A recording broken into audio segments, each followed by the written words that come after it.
Today, I am very lucky to have Juliet and Keith Giglio with me. I know them from their super funny book, The Summer of Christmas, which I actually read out loud to my husband while we were driving around in the car, and both of us loved it. It was so much fun. And also from Keith's book, Writing the Comedy Blockbuster.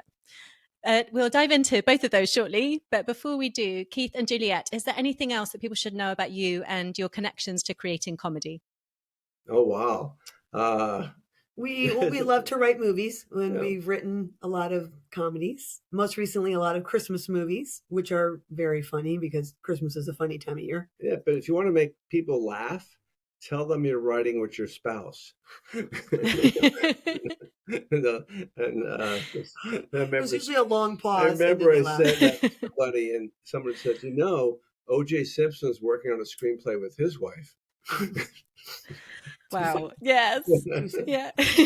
No, not too soon.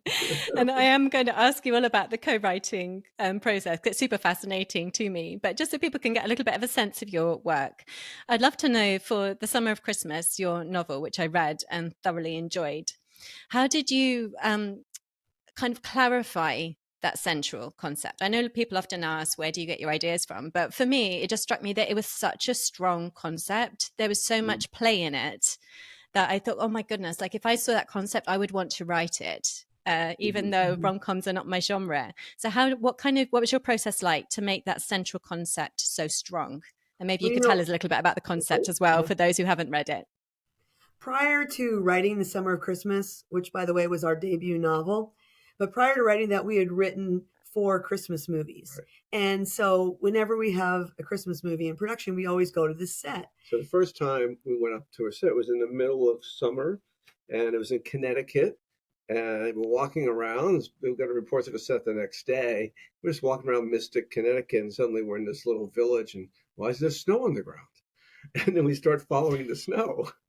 And we saw these big sheets of cotton rolled out, Yeah, and we saw the rooftops they were putting cotton on. and And Christmas trees. one of the fun things that was in that movie was an ice rink. Yeah. And I had falsely assumed that they were going to get a real ice rink and have real ice. And in fact, it was all completely fake. So we wandered onto our set thinking, oh, this is cool. Look, someone's dressing up for Christmas, not realizing it's our movie. And we started to realize what a fun thing it is when Mhm. it's like a circus when these movies Mm. come to town. And so many of these Christmas movies they're usually filmed in small towns because that's where the story takes place. Mhm. And so we thought it's fun when this happens, and what fun What? to create a story that was all around the making of one of these movies, which we'd observed so closely 4 different times. It's not fun watching actors melt in a Santa Claus costume, but it'd be a tragedy if I was melting in the that's the difference. Comedy, it happens to somebody else. So watching people dress up in winter clothes and it was like 80 degrees is just it's movie magic. So that's where the idea came from Yeah. now. And we also we know the world obviously of being a screenwriter and the struggles of trying to break in. And we've been to Sundance, and a lot of what's in the book, most of what's in the Yeah. book, we've Very, experienced ourselves. yeah. And that's sort of how we came up with the concept. And we pitched it to an agent. She loved it.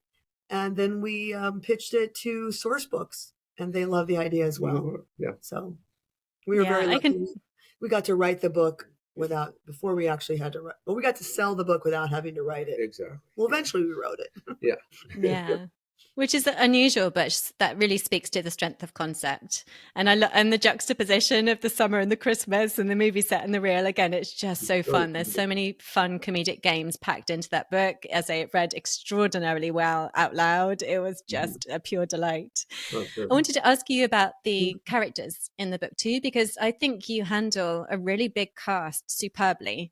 Like it, to my mind, yes, you've got, you can see the key players, but I felt like all the periphery characters were so well drawn as well. So I'm Mhm. very curious as to any tips for writers who want to be able to do that. Oh wow. Well, we sort of created them the way we would if we were writing a screenplay. Right. And Mhm. one thing we always do in writing a script is we try to make every character very distinctive Mhm. and completely different from the other characters so that they're really set apart. And we try to give them each their own goals. Like they each want something, and then a lot of times they're diametrically opposed with their goals. So that creates humor, and it also makes them all stand out. Right, but their comic personalities kind of born out of what we see in other people, what we see in ourselves. I'm kind of a little bit of a hothead sometimes, and what are you? Tell me, what am I? I don't know. I'm not getting down that road. The Griffin character was because we've spent time around movie stars, and when you spend time with movie stars and you see their world of how much people just kind of put a camera in their face. And I said, "Oh, that's interesting. What would that be like? What would that be like?" And then we saw. I remember being in Sundance, and packs of young girls running around the streets because they heard rumors that One Direction was there. Harry Styles. They were looking for Harry Styles. They were running everywhere. It was like, what's going on? Harry's here. Oh, my God. Boy, he wasn't there. I'd look for hours. He was not there. Put on your One Direction shirt now. Yeah. Yeah. So it sounds like you've got super rich material to work with from everything that you've observed, which is phenomenal. But you also, as you say, you've got that real screenwriter's eye for how to nail that down really specifically and really quickly, which I really admire. So I can see a lot of the strengths of your sort of screenwriting prowess in the novel. I wondered though, if they're like on the flip side, if there was anything that surprised you or that you found super challenging, because I read tons of screenwriting books, but I'm actually writing fiction myself. Okay. So were there any challenges in writing your first novel that you weren't expecting or that you bumped up against? Oh, yeah. Definitely were. There's a big difference when writing a 100-page screenplay and a 300-page book. Yeah. So just the book is 3 times as long. Excellent maths. So just the sheer volume. And so one thing we did to cope with that was we outlined extensively. And a term that we've recently learned from novelists is you're either, I think, a pantser or a prancer, a plancer or a prancer. And the prancer are people, we're the plancers. I think that's the word. And it's basically I'm hearing this for the first time. No. We heard this. We did. And there's the planners, the people that like try to plan out everything in their book. Right. And that's very much what we do in screenwriting. Yes. And then there's the prancers who just like, well, I'm just going to start writing and see where this goes. So when you're writing with a partner, you can't do that unless you want to sit down and write every chapter together, which we said, no, thank you. No. So what we did was outlined heavily, and that part was doable. But then once we got into writing the chapters, this is where both of us did become a little bit of a prancer because we discovered things. Yeah. And I remember writing one chapter and suddenly creating a new character. And I had to call Keith over and say, like, by the way, we created this new character of the caterer, JB. Yeah, it was good. He's going to have a love story, and you need to continue that in your chapters because we figured out what everyone's writing. Right. And then you did the same thing. I can't remember which characters, but and then it knew it was going well. We both kind of added the same thing in different chapters. Like, okay, we need this beat, we need this beat, and we've done this so long together that it was learning new rules. And then breaking new rules and kind of figuring out a different writing style, how to put That was the challenge because in screenwriting, you try to write really leanly because you're the blueprint, you're the beginning, but then you're going to have a production designer that's going to come in, that's going to figure out what are the textures of the room and the colors, and you don't have to include that. And likewise with the actors, so much of the actors, they're going to do the emotions, and you don't need to put that into the writing. Sure. In fact, you would be insulting them if you did. Right. That would be considered overwriting. So those were the things we had to learn how to do, which that was a challenge. So to me, the two differences is very simple. You have a father in the backyard, and he throws a baseball or any ball to his son. And in a novel, as the ball sailed in the air, he remembered the day his son was born, blah, blah, blah. And that was the day his wife stole all his money, blah, blah, blah. And that was the day his girlfriend left him also, right? And then about 5 pages later, the ball finally hits the kid in the head, right? That's what happened. In a movie, throw the ball, hit the kid in the head. All that other stuff is backstory. Yeah. Right, because you can only write what you can see in a screenplay, whereas you can't. In a book, you've got to go way beyond that. So I think that was a challenge for us. It's good because I think a lot of characters are their own worst enemies, especially in comedy. And so you can really get into their rants. I'll call them mind rants. It used to be comic rants in a movie, but when you get lost inside your own head, which I often do, and it's hard to get out. And you can do that in a novel, which is really fun. You can really get into the rant. Yeah. I really appreciated that, and I thought you did such a good job of doing that. Like, I really felt the characters. I felt their like anticipation of things and their reaction to things and what they wanted, and I felt all those things. But it also still continue to be really propulsive, because when I do read books out loud, which I frequently do when my husband and I are on road trips or whatever, some novels really, like, they just can't stand up to being read out loud. Like, you can't manage 5 pages of baseball memories without my husband groaning and yawning. Whereas your book was such a great balance of as really caring and rooting for the characters, but also having that propulsion that you'd want in a movie. So I really appreciated that, and I thought you managed both brilliantly. Wow, thank you. I'd love to ask you about your co-writing process. I've worked collaboratively in groups, but I've never written extensively with one person. So I'd love to know, like, how you make it work for you. When the dog walks out of the room, we're getting too intense. Okay. He's a wimp. He leaves. He's not even here right now. We're doing banter. Wow, how can we do it? It's I don't know. We don't argue as much as we used to. Well, you know what really helps us? Google Docs. Google Docs was like the magic tool for us. Yeah. And we are both on our own laptops. We can both be on the same Google Doc. And when we were breaking the story, that's where we spend a lot of time together. And it's always really fun because Keith can write something and then I hit backspace, and like delete it. He can do the same thing to me. And I think that's been really helpful for us in terms of just breaking the story and going ahead of each other, coming back, catching up. We also use a giant whiteboard. Yeah. If we were in our office right now, you could see this huge whiteboard, and we're able to have index cards on it. We have magnet boards. We spend a lot of time breaking the story and talking out loud. 40 beats. So the chapters in some are a little longer than our next book. But that's where we came from carting out movies, writing movies, breaking the story. We always do that together. Scripts we tended to write back and forth together because it's an easier process. But I think you have to dig deeper when writing a novel. It would be impossible to write together. I mean, to write on the same chapter together. Oh, yeah. And it's always really fun when I get to read Keith's chapters. And then, so what we do is we had this Excel document and we outlined who was going to do what chapter. So we had, I think, 40 chapters. We each did 20, and it was like every other. So I would finish mine. He would finish his. We'd give each other ours. We'd edit each other's work. And then we would go on to the next chapter. Right. So that was really fun to do that. And our family, they were all joking. They would tell us, I think I know who wrote what chapters. That's so wrong. And they were so wrong. They're so wrong. Yeah. That's the most fun. They would just assume I couldn't write the guy stuff and Keith couldn't write the girl stuff. Yeah, but no. Having been raised by herds of women, I can write the girl stuff. You can write the girl stuff. Once in a while I get it right. Most of the time wrong. No, definitely. Once in a while. Yeah. Amazing. Yeah, and so go ahead. Yeah. Do you have different writer strengths, do you think, that you identify, or have you been in the business long enough now that you've had to kind of round those out and you both have like a full skill set? No, Keith is much funnier. Keith is definitely I was much asking funnier. If you have different writer strengths.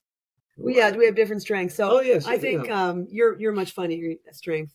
And I think I'm good with, I don't know, what am I good at? What are you good with? I don't know. Setting up the funny.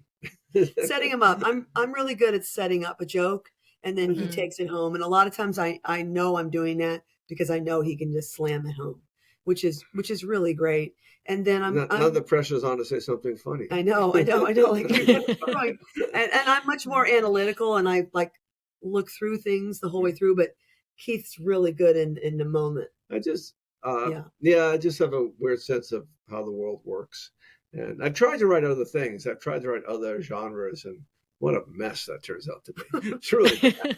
It's really bad. But I'm decent at kind of, I just love comedy.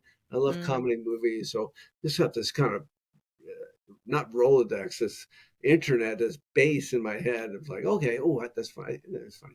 It was a He lot, yeah. he would admit to me that when we would go into meet, because we lived in LA 20 years and we would do a lot of meetings, and we would be in meetings and I would be paying attention. I'm a good student. Yeah. And I'd be Yeah. paying attention to, what we were talking about, and if we were breaking a yeah. story or analyzing, they wanted to know what we thought of a certain book. And meanwhile, Keith would admit to me later that he was coming up with the joke in his head, that he knew he could check out Yeah, because yeah. I was Yeah. carrying Yeah. that part of the meeting, but I also Mm. knew that he could bring the big laugh, Yeah. which made us Yeah, memorable. so Yeah, so I think that's how we were always that's why we are a good partnership. And we laugh a Yeah. lot. That's fantastic. And enough that you're going to, or you're already partway through or have finished your second book. Second book's Yeah, done. yeah. I should go get Done. it. Go get Go it. get it. I'll Go go grab Yeah, go get it. And she's going, I do I'm all the excited. work. She does Do nothing. you? I've been No. carrying us for so long. Oh, that's so hard. It's we never intended to write together. I was going to write a Okay. thriller. I was going to write thrillers. I had one option, and Juliet was going to be a film studio executive. She's probably running a studio now, buying my scripts. Mm. But and then she said I wanted to write something together, and I had Disney interested in that idea, and so we wound up writing that together, and then that kind of got us an agent, and that got us a career going, and then there it is. So this Ta-da! That's me. The Trouble with Tinsel. Amazing. Can Little you autobiographical. give us any? graphical. Yeah. And this is coming out October 3rd. This is a Amazing. advanced reader's copy. Yeah. And I Wow. love it because it says, what could be more magical than a Hollywood Christmas? Yeah. Anyway, Yeah. so this one's a lot of fun. And two of the characters migrate over to this book Yeah. from, I wouldn't call it a sequel, but two characters that we know and love. Yeah, but from you Summer don't need to Christmas. have read the first book. No. Yeah. No, you could jump right in. Yeah.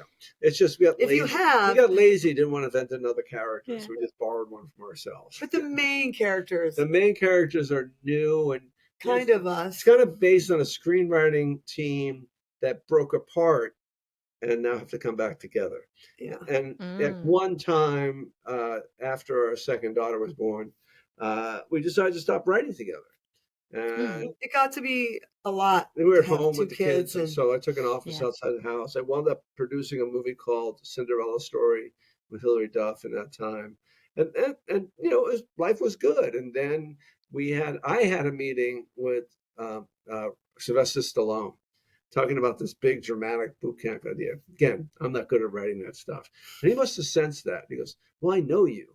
I know you don't know me." He goes, "Yeah, I read one of your scripts." And the script was a script Juliet and I had written together. So next week I come back to the meeting with Stallone. He's like, "No, I don't want to do that boot camp idea. I want to do that idea you wrote with Juliet." I got to get Juliet. Where were you at the time? I think I was out hiking the mountains with like a mom's group, you know. Yeah. I said, "You have a meeting with Stallone tomorrow." So we go have this meeting.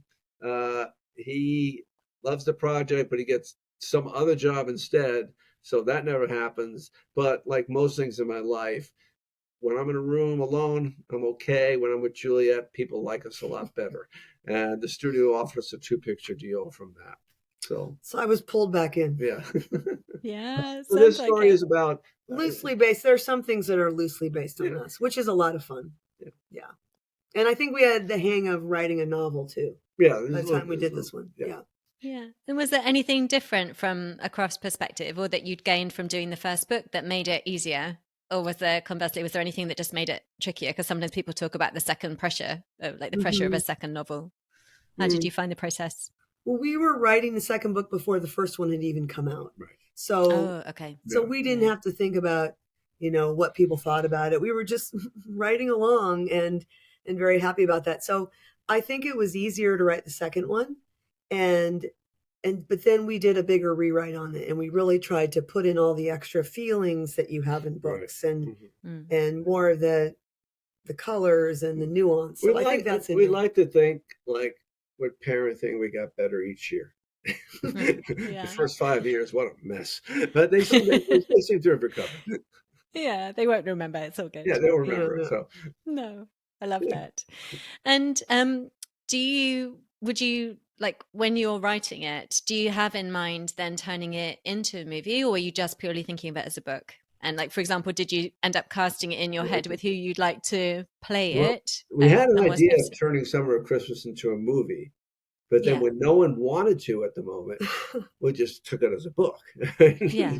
Sure. I don't know. to answer your question though, I would say no. When we're writing the book, Yeah. we're purely thinking about the book, It's Yeah. good. and we're not even thinking about how could this be a movie or who we cast in it. It's kind of more liberating that way because we have such a Yeah. we're still writing, Christmas movies. We're still writing screenplays. So Screenplays, yeah. when we write the screenplay, we're very much thinking about who could be in the movie. Right. Obviously, because it's a script. Yeah. But not with the book, and I think that was healthy and it was really good for us. Yeah, that was a nice new recognition. Because we always thought like, oh, we'll write a book, sell the IP, write the script. But now it's like, no, the book's the book. We like the book for being the book. And if it sells later in a couple of years, yeah, it's fine. It seems like books either sell right away, they sell to like a movie company, but even when they do, if they get optioned, they can still languish for years and years and years before it gets made. And very few books go right from coming out to getting made the next year. Right. So it's that's no longer our ambition. We like writing the books and we like writing the movies. Yeah. I love that. And what do you think people underestimate about the skill it takes to write a Christmas movie or to write a rom-com? Because I have so many different conversations with different people, and sometimes I get the impression that people think like pop songs, that it's easier or it doesn't take the same level of skill. Whereas my own personal opinion is that whatever genre you're writing in, whether that's thriller, horror, rom-com, it all requires the same level of skill, the same as it takes massive skill to write a pop song, massive skill to write a country song. What do you think people underestimate about writing Christmas movies or rom-coms? Yeah.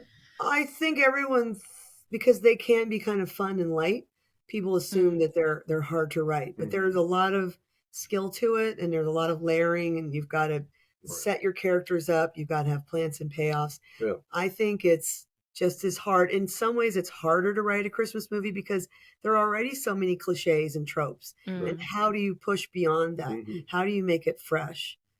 Whereas, well, I guess thrillers still have tropes too. But I think that is the challenge, and I think people assume it's easy, but it's not. Just like any good screenplay, it's going to take 10, 15 drafts. Right. It takes a while. You got to do the work.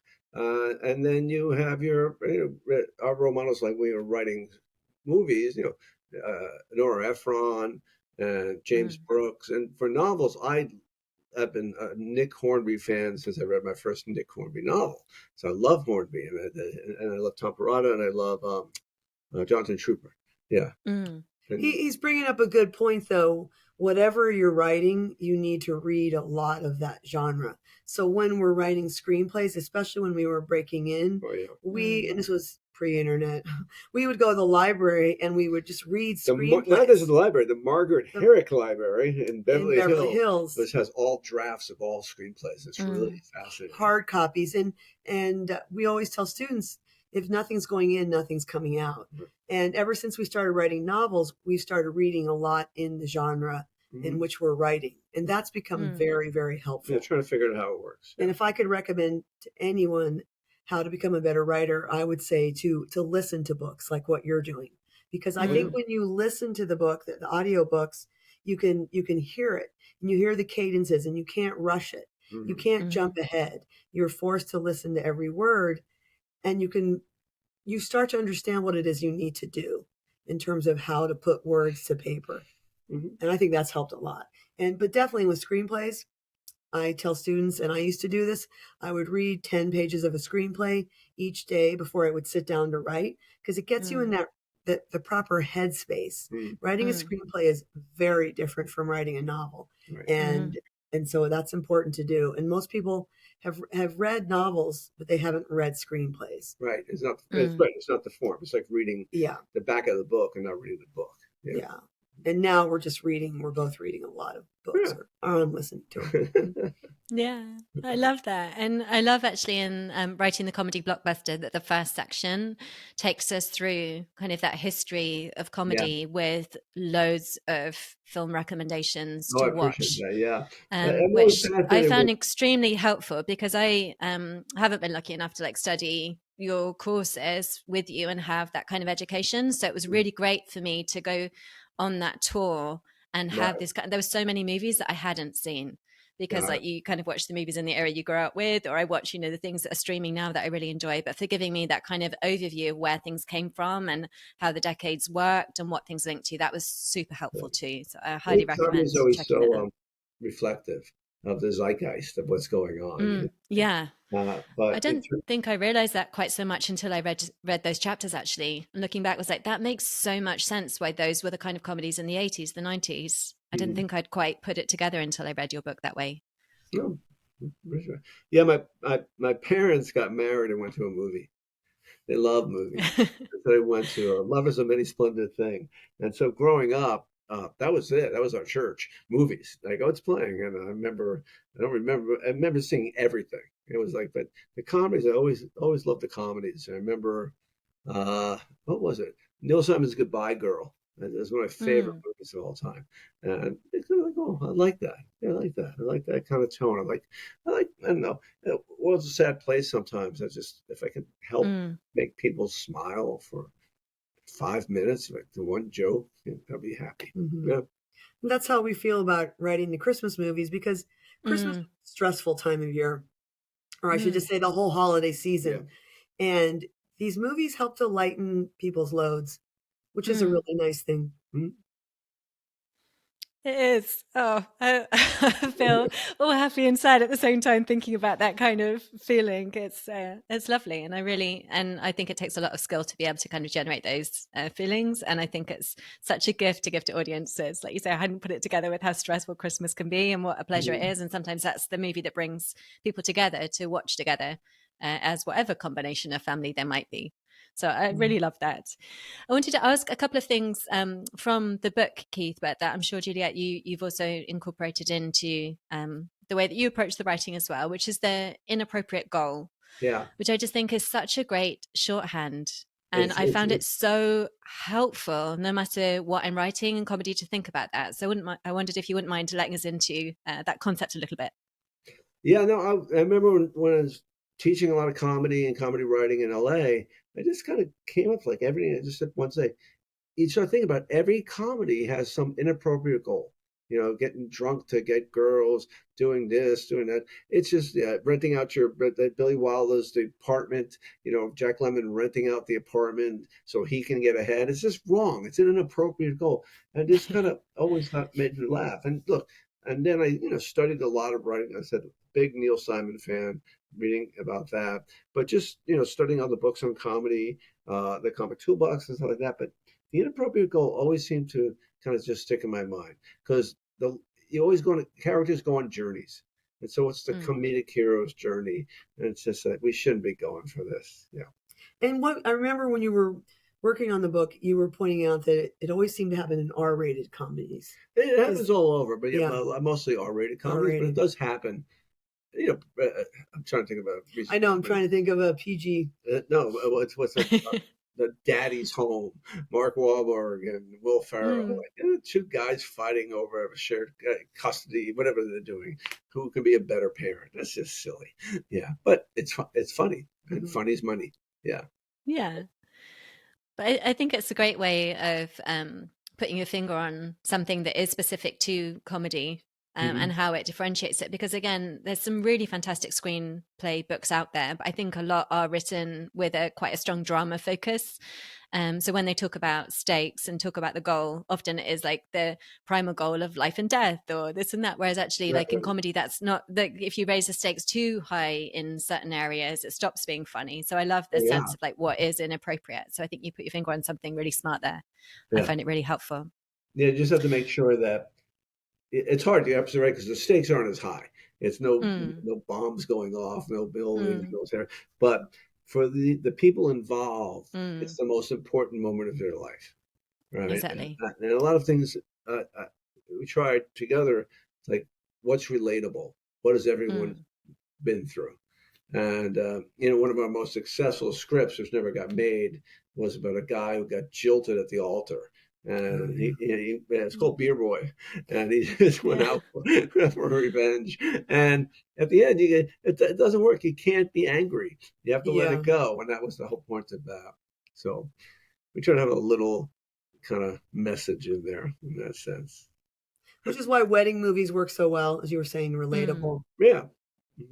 People aging, having kids, those things. Just the doubts about getting married, especially now. Is this the one?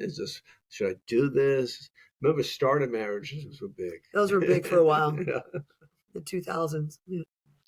Yeah, I love that. And in the book, you also talk about inappropriate behavior and inappropriate dialogue, as well as other areas to be zooming in on comedy, which I love. So I wanted to ask you about your approaches to dialogue, and either one of you feel free to take this, because what I also really loved in the book is that it's not just the sort of smart, sassy comment that makes things funny, that there is like lots of sharp dialogue, but there was so many great like approaches to dialogue, which I really appreciated, because I think also sometimes I think when people are like, we need to put some comedy in this book, the first thing that they go to is like a sarcastic comment or a witty comeback. But you've got a much broader range of comedic approaches to dialogue. I just wondered if you could speak to any of those, how you think about it. I should have reread. Not an easy question, I know. I should have read my book. Well, we tend to read stuff out loud too when we're writing. And we will take the different parts, and that's where we can a lot of times hear if it's not working. And in terms of writing this book, I think it was so fun to be able to write the dialogue back and forth. Right. It was very much like a screenplay. So everything comes out of character. You always have to have unity of opposites. You can't have the same characters. You have to, like any sitcom, you have to have everyone have an elementary friends, different types of people saying things different ways, bumping into each other. In terms of dialogue, it's always tough. Like, do you go for the joke, or that's do you what she's saying? That go we for did the heart? well. We didn't go for the joke always in the book, and we went for the heart. And we try to use a lot of subtext, so we try to have characters not saying what they really think, and that can be funny too. I think that's what we did. Yeah, that's fair. I think that's exactly. Hard. But if you here's how to write funny. It's kind of what you want to say. Everyone sit up and listen. It's a dialogue is like what you want to say 10 minutes after the bad day. It's the exit line you wish you had thought of. That goes in the script. Yeah, that's great. I love that. And we always outline what's going to happen first, so we know we don't rush to dialogue. I would say that the action comes first, and then we figure out what the dialogue is. Right. What's that? I don't know. I wrote a line. Used to be one of those guys, lost his edge. Are you guys not talking? We're talking. We're not listening. So that was today. Was it? Real life. That came out of real life, and so we were bickering about something, and I said, "Oh, that's a good line." No, that is a good line. I love it. Yeah, we have no problem talking. We just have a problem listening. Yeah. And it makes sense to me that you benefit so much from figuring out what's happening first, because again, then I think the dialogue is doing like its best job in the sense of letting us into that subtext or letting us into those characters or creating those moments, but you're not like leaning all over the dialogue to let us know what's happening. And I think you did a spectacular job visually and physically with the comedy too. Like I don't want to give too much away, but there's an amazing karaoke scene that you have to read in the book. Love that scene. Isn't it so good? You can see that scene. That's a trailer scene. I remember that's a visual scene. We had a script. The first script we wrote together, which later was filmed like 14 years later. But we handed it to a producer, Gary Foster, who produced Sleep in Seattle and later Community for the younger people here. And he said, "Great script. What are the trailer scenes?" I said, "What's a trailer scene?" He goes, "Don't you lie in bed and think about your movie trailer playing in the theater?" And I go, "No, because you should." And so that karaoke Christmas scene was our trailer scene for the book. That's so much fun. And everybody wanted something different, and they were at such odds. It all to find the right song. It's perfect. Yeah. And what I was really impressed with and really taking notes is how you managed to convey the physical comedy so well in prose, because I think that's tough, honestly, to keep that balance of being able to visualize a scene with, I mean, stating the obvious, but just with so many people on the page where you're not able to kind of direct the camera and know that someone's going to shoot that for you. Like you have to do all the work so it translates to our heads. Like you did that so well. I was super impressed. Well, thank really you. Fun scene. Yeah, each paragraph or each sentence, sometimes it's a different shot. And so, well, that's what our camera directions are subtle. Right. Again, I think coming out of screenwriting, especially this book, our first one, we were very much writing it like a script in some ways.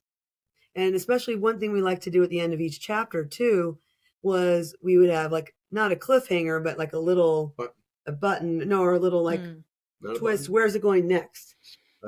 No, it would be called like an act out. If it was a TV show, it'd be an act out, kind of a twist. And then, now we've got to go to the next chapter and see what happens next. Almost like we cut to commercial. Yeah. That's how we saw it. Yeah. I really felt that in the pacing. And again, I was super impressed with how you handled the pacing, because I don't think it's easy to have that sense that like my husband and I were like tearing through it. Like we had to know what happened next, but it's also so well grounded. It's not at the expense of the characters. You still really feel the characters. And there are those quieter scenes too, where you really feel for Ivy and feel for Nick and are rooting for them. So really well done. I loved it.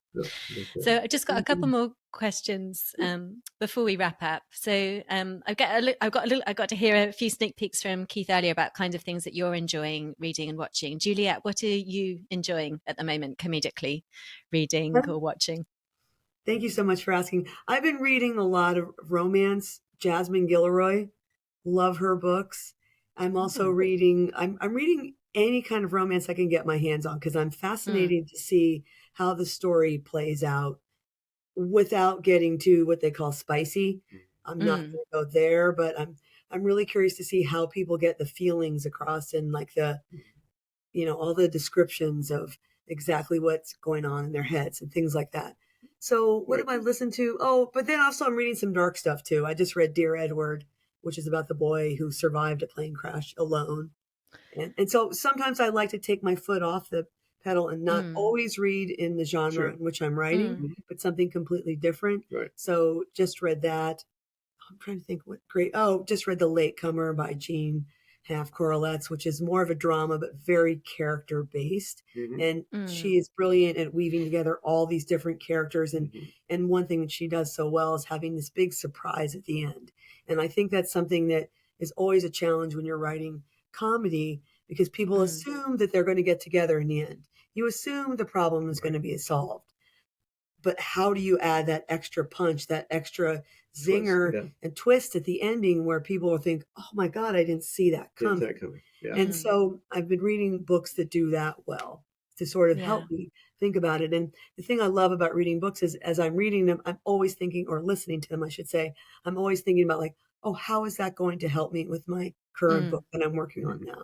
But if it's a really good book, you just get lost in it. I do, of course I do. But I'm saying, but I still am always thinking, or I'll pause it and think, okay, there's a note. That's how I can fix that chapter. Yeah.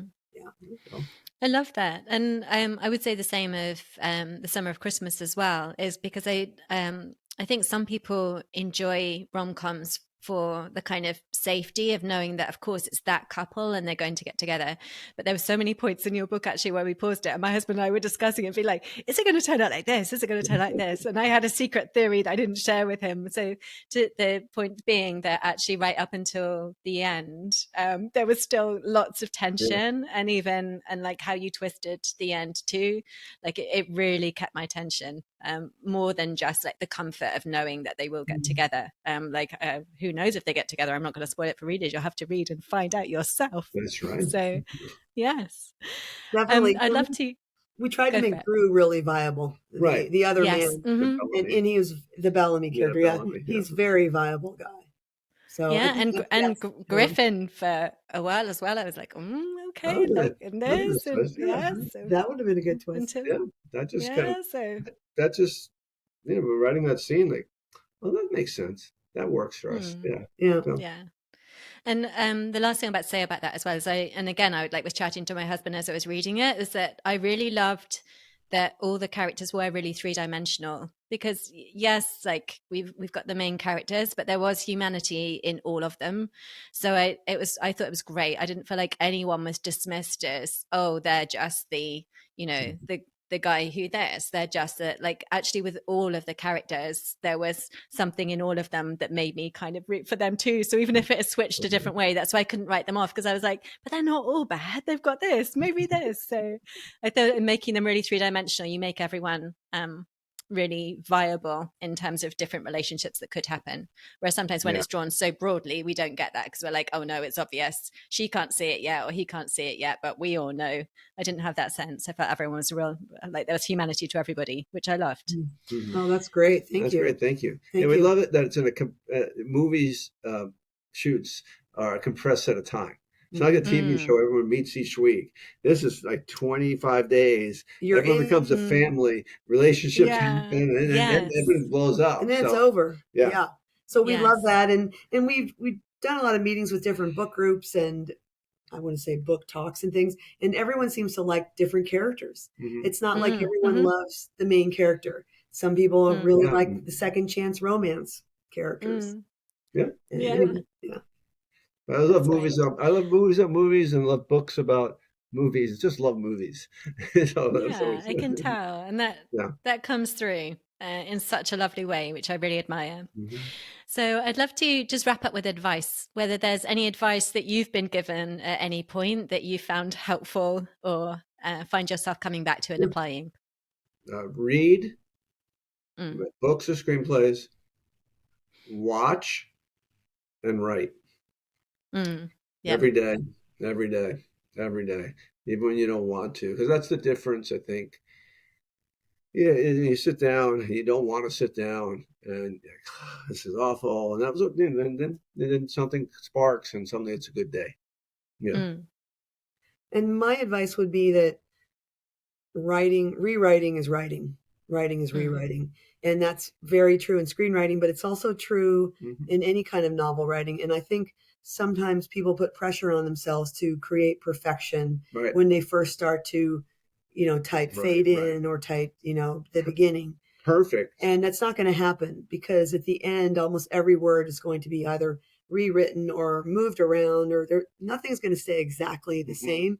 And so if you know that, it's really freeing, because you've just got to get something on the page so that then you can go back and rewrite it. Right. And some writers will say, especially for fiction writers, will say that you will spend an equal amount of time rewriting as you do writing. But I think every new writer has to remember that perfect is the enemy of good.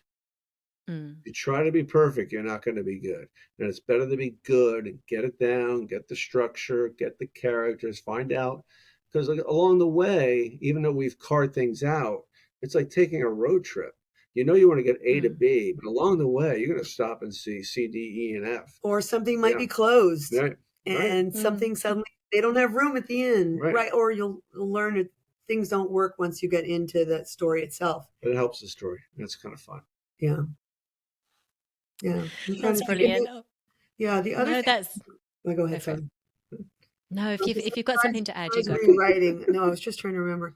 Besides rewriting, I'll go ahead. I forgot. You're on your own here. You set yourself up for this one.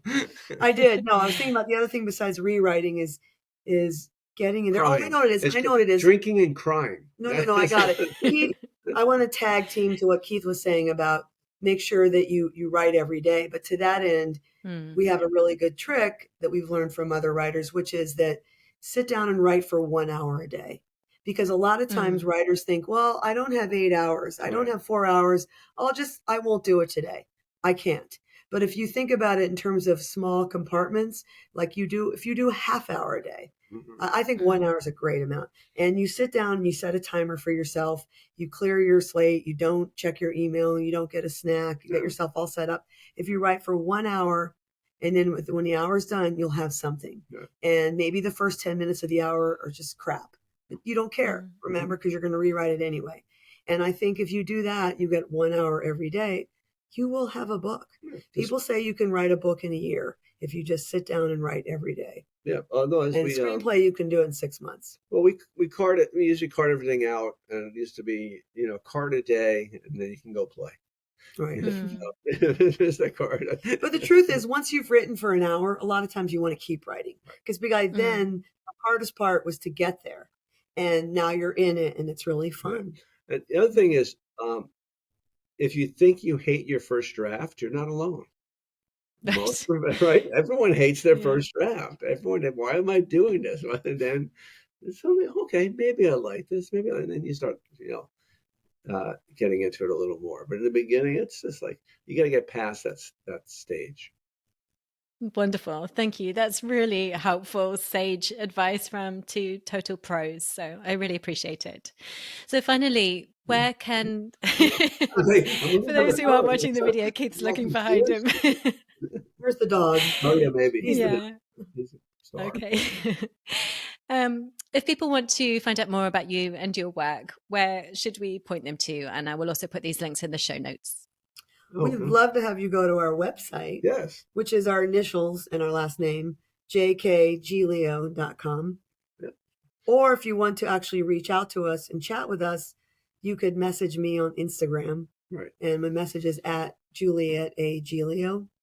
If you message me on Instagram, you have to kind of put something about the Knicks or the Mets, New York sports, so it'll grab my attention. Okay, good. I will do that on next social time. media.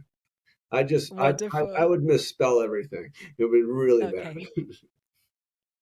No problem. You're too busy doing other things. Yes. Well, okay. Wonderful. What are they?